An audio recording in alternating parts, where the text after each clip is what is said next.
really fast update for Couch to Marathon. It's been quite a long time since I recorded anything, and to be fair, quite a lot has happened. I've managed to figure out what was wrong with my left knee. It turns out that I overpronate by quite a significant amount. I have no idea why the right knee hadn't followed along. I imagine it was only a matter of time.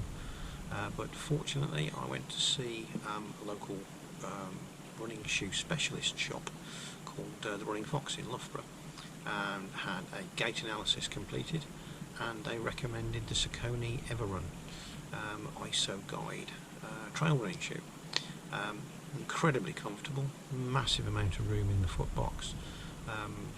It's just chalk and cheese when I compare it to what I was running in before. And added to that, I've been doing some leg strengthening exercises, specifically concentrating on the knees and things of that nature. And yeah, really, I'll be honest, apart from the fact that there's a long way to go with the strengthening exercises, you wouldn't know that I'd had a problem with the knee. In addition to that, in terms of the actual running, I completed the New York Roadrunners half marathon, 2.5 hours round Rushcliffe.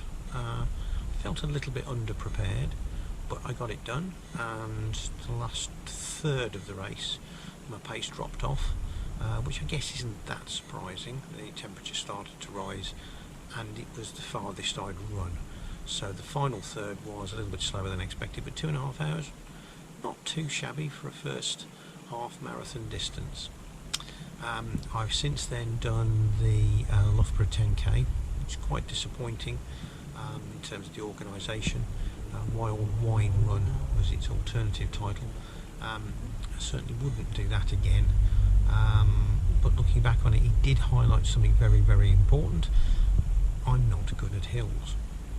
So since coming back from that, I've put aside the disappointment and I've taken that lesson, and starting on Saturday of this week, after park run, which Jane and I are also now doing, so after the park run, we're coming back, getting something to eat, have a couple of hours to get that digested, and then we're going to go and run from the bottom car park of Beacon Hill up the path to the top of Beacon, and then run back down to the car park, and three laps around that should be approximately 10k. Not sure how many I'll do, but the idea is to work those hills and get some proper hill work under my belt.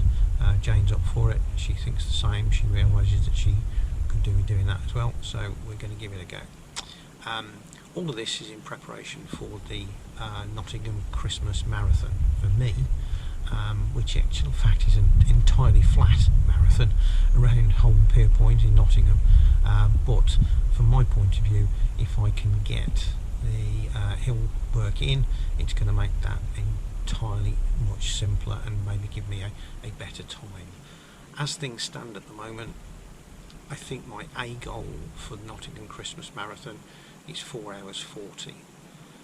The B goal is probably 5 hours, and the C goal is 5.5.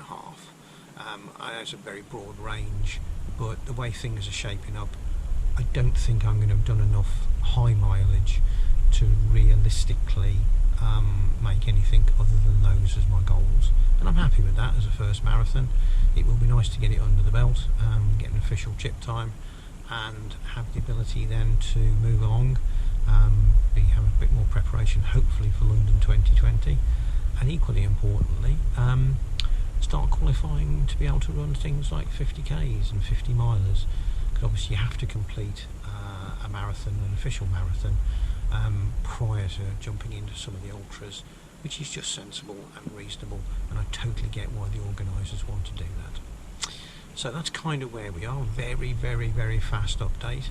I think one of the real key things Jane and I are noticing is that body compositions are changing.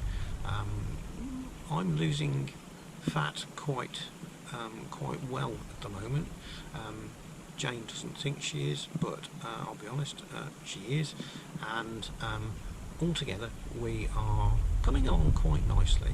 The numbers on the scales don't always tell the whole story, but in terms of body composition, in terms of making us fit for what we're interested in, which is the running and being fit and ready for life and to take full advantage of it, then we're definitely making a huge amount of progress.